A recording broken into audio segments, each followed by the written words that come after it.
c'est quand tu veux. Attends, je vais attendre un peu.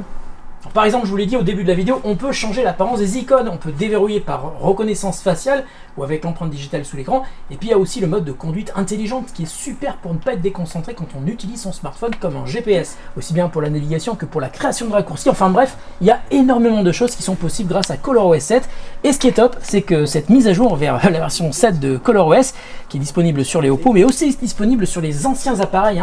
Si vous voulez en savoir plus sur ColorOS 7, regardez ma vidéo sur le Find X2 Pro, j'en parle assez largement.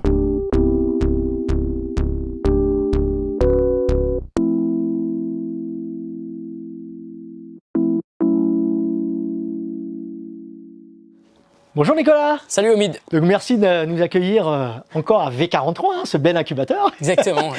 Donc toi, tu es spécialisé dans le monde de la vidéo, mais avant d'arriver dans ce domaine, qu'est-ce que tu as fait exactement? Je travaille chez Microsoft il y a longtemps et j'ai créé la plateforme MSN Vidéo en France, qui était déjà existante aux États-Unis, et j'ai ensuite accompagné tous les pays européens pour créer la même chose. MSN Vidéo, c'est un petit peu, si tu veux, un ancêtre de YouTube, avant YouTube, parce que c'était même né avant, et ça existe toujours d'ailleurs. Et donc j'ai construit la plateforme en France et je l'ai développée, je m'en suis occupé pendant 3-4 ans.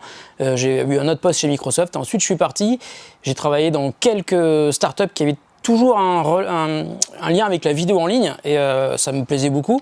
Et du coup, il y a un moment, je me suis dit... Tu t'es dit qu'il fallait faire le saut. Ouais, voilà. Mais en plus, tu as fait le saut, et d'après ce que tu m'as raconté, tu es parti même avec ton épouse en fait. La boîte dans laquelle je travaillais à ce moment-là, je voyais ce qu'ils faisaient, je voyais les prix qu'ils faisaient, je voyais le résultat que ça permettait d'avoir pour les clients, et je me disais, mais moi je pense que je peux faire mieux, peut-être pour moins cher, et si je me lance là-dedans, je serai mon propre patron. Et à ce moment-là, ma femme était en congé parental, et je lui ai demandé qu'elle puisse venir m'aider, parce qu'elle était comptable avant, donc elle connaissait toute la partie que moi je maîtrisais pas du tout. Et du coup, ça rejoint un truc qu'on dit souvent, quand tu crées une boîte, il faut avoir un cofondateur qui est ton complément parfait pour que ça fasse une équipe solide. Ce que les téléspectateurs vont découvrir, c'est que tu es quand même un grand youtubeur de renom. Je suis pas très grand, non. Quelques centaines de milliers de followers, il faut le dire. Et alors, comment tu t'organises pour faire les deux jobs en parallèle? En fait, quand j'ai commencé, j'ai lancé le projet Fresh News, donc qui était mon projet grand public, parce que j'avais envie de le faire et que j'avais un peu de temps pour le faire, mais en parallèle, je cherchais des clients. Quand j'ai commencé à avoir des clients, quand Upton a eu des clients, Fresh News faisait un petit peu son bonhomme de chemin, mais ne nous rapportait pas spécialement d'argent. Mais au fur et à mesure, en fait, ça a été un cercle vertueux, c'est-à-dire que ce que je faisais sur Internet, donc sur YouTube, sur Dailymotion, nous servait aussi de vitrine pour trouver d'autres clients. Et puis au bout d'un moment, on a séparé ça en deux branches, quoi. Aujourd'hui, ça s'appelle The Grand Test, c'est une chaîne YouTube qui a 235 000 abonnés. Elle est super rentable, et parallèlement, elle nous sert aussi de vitrine pour Upton, qui est notre partie entreprise.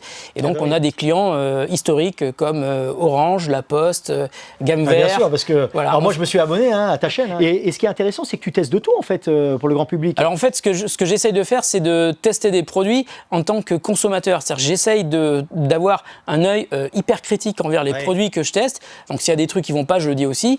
Mais c'est aussi la même chose pour les vidéos que je fabrique. J'ai envie d'avoir des vidéos qui soient super quali, parce que je sais qu'elles vont aussi me servir de carte de visite pour démarcher des entreprises, pour leur dire, vous voyez ce que j'ai fait, ce genre de vidéo, je peux le faire pour vous. Alors tu parlais de start-up, évidemment c'est un sujet dans l'émission qui nous est très cher. Avec 43, on est en train de créer un Vidéolab. Et évidemment, tu vas être un des premiers acteurs à gérer ça.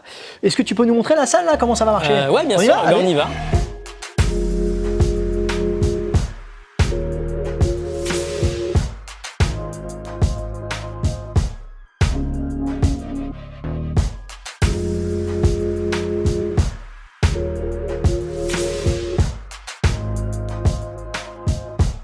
Donc Nicolas, on est dans le Vidéolab ou le studio vidéo. Ouais, tout à fait. Et qu'est-ce que ça va nous apporter là?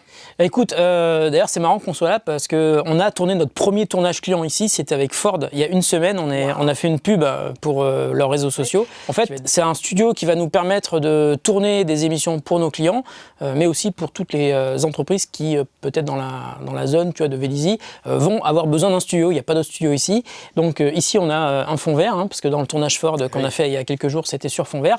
Mais on va pouvoir installer des bureaux, des tables, des fauteuils. On a fait plein de tests il y a 15 jours. Ça marche super bien. Pour toutes les nouvelles startups qui arrivent, on va pouvoir avoir une offre de vidéos, d'écrire leurs produits. Exactement. S'ils ont besoin de tourner des pitchs, de présenter leurs entreprises, ils viennent ici. Et nous, on a la capacité, avec la régie qui est juste à côté, de contrôler plusieurs caméras. Mais moi, ce que je me rends compte, c'est que tu as de la chance de vivre d'une passion assez extraordinaire. J'ai créé ma boîte, j'ai créé mon métier, j'ai aussi réussi à faire ce que je voulais faire, c'est-à-dire faire à la fois un truc rigolo, donc ce que je teste, quand je teste des télés ou quand je teste des trottinettes, et puis faire des trucs plus sérieux, tu vois, faire des vidéos sur la finance, sur même des émissions que je vais tourner un peu aux quatre coins du monde pour divers clients. Mais c'est vrai que c'est génial, j'ai pas tous les jours l'impression de bosser. Ouais, même si je bosse souvent les samedis ou le soir, comme je pense tous les entrepreneurs, c'est quand même super bien d'avoir un job qui me plaît, quoi. Merci Nicolas. Merci Omid. Et je vous invite à vous abonner à la chaîne YouTube The Grand Test. Vous allez apprendre plein de choses, c'est génial. Vous allez voir, vous allez adorer. Il y a plein de sujets, il y a plein de tests sur la technologie, même le jardinage, il y a plein de choses. Donc n'hésitez pas, c'est immédiat, vous cliquez. Et moi je vous retrouve très prochainement pour la prochaine émission de Vous avez dit Startup.